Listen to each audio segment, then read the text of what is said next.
केंद्र सरकार द्वारा पेट्रोल और डीजल के दामों में कमी की गई है। वहीं कांग्रेस ने पेट्रोल डीजल के दामों में कमी को चुनावी स्टंट करार दिया है।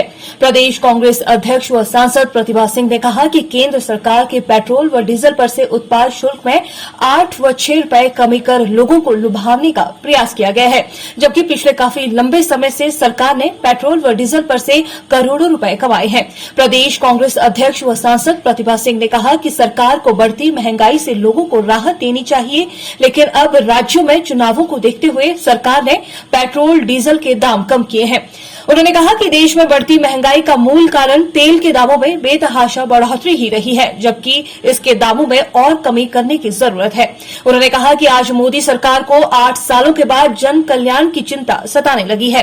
प्रतिभा सिंह ने कहा कि मोदी सरकार ने महंगाई कम करने के साथ ही रोजगार देने का वादा किया था, लेकिन राहत देने के बजाय महंगाई को बढ़ाया जा रहा है। उन्होंने कहा कि प्रदेश में होने वाले विधानसभा चुनावों को सामने देख मोदी सरकार ने देश में लोगों को लुभाने का असफल प्रयास किया है। वहीं प्रतिभा सिंह ने कहा कि पेट्रोल व डीजल के बढ़े मूल्यों की वजह से आवश्यक वस्तुओं, खाने का तेल, दाल, आटा व सब्जियों के दामों को भी नियंत्रित करते हुए इन्हें कम करने की नसीहत दे डाली है।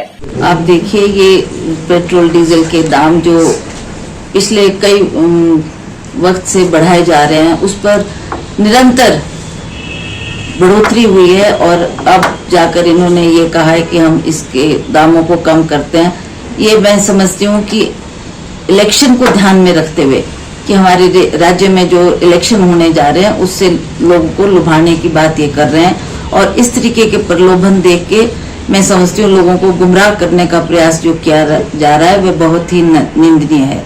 इसको अभी स्टेट गवर्नमेंट ने इम्प्लीमेंट नहीं किया है, कोई लोगों को बड़ी भारी इसमें राहत नहीं मिली है।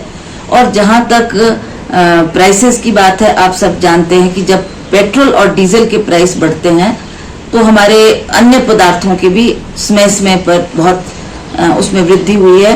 आप चाहे हमारा पेट्रोल, डीजल, गैस और खाद्य पदार्थ को भी देखेंगे तो उनमें इन पिछले कुछ समय में बहुत ही वृद्धि सरकार ने की है। तो इसके लिए भी हम सरकार का बार बार विरोध करते रहे, बार बार अपनी आवाज को उठाते रहे कि हमारे लोग जो कि जब पिछले चुनाव हुए थे उस टाइम आदरणीय प्रधानमंत्री जी नरेंद्र मोदी जी यहाँ आकर कह के गए थे लोगों को कि हम जो मूल्य है हर चीज का काम कम करेंगे, प्राइसेस को रिड्यूस करेंगे और उसी तरह से उन्होंने हमारे बच्चों को रोजगार देने की भी बात की थी।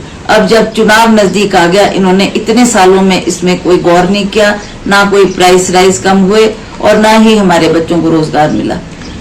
तो अब इस चुनावी वर्ष में इस तरीके की जो घोषणाएं ये लोग कर रहे हैं, उससे लोग भी समझ रहे हैं इस बात को कि ये एक प्रलोभन है, लोगों को उलझाने का प्रयास कर रहे हैं और ये कहकर कि हमने इतना दाम घटा दिया। हम इनसे पूछना चाहते हैं कि आपने बीते कुछ महीनों में पिछले साल उसमें कितनी वृद्धि हुई है। आप पेट्रोल डीजल के दाम उस वक्त देखते और आज के दामों में आप 5 रुपए घटाकर या 6 रुपए घटाकर लोगों को लुभाने का प्रयास कर रहे हैं। पर लोग भी इस बात को भलीभांति समझते हैं और जानते हैं कि किस तरीके से आज हर प्राइस की कीमत बढ़ी है।